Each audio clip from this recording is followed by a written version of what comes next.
Hey there! Have you accidentally blocked someone on FaceTime and are looking to unblock them on your iPhone? No worries at all. This guide will walk you through the super simple steps to unblock anyone on FaceTime so you can get back to making those calls. Let's dive in. Solution 1. Unblock through FaceTime settings.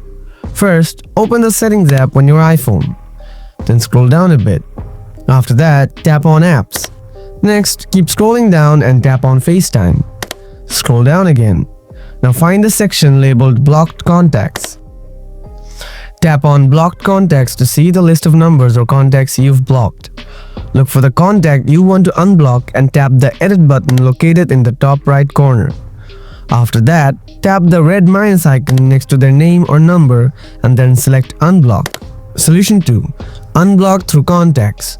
Now open the Contacts app or the phone app on your iPhone. Scroll through your contacts until you find the person you want to unblock. Tap on their name to open their contact details.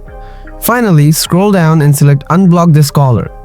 By following these steps, you should easily be able to unblock someone on FaceTime and pick up right where you left off in your conversations. If you found this guide helpful, be sure to subscribe for more awesome tips and tricks, and stay tuned for our next video.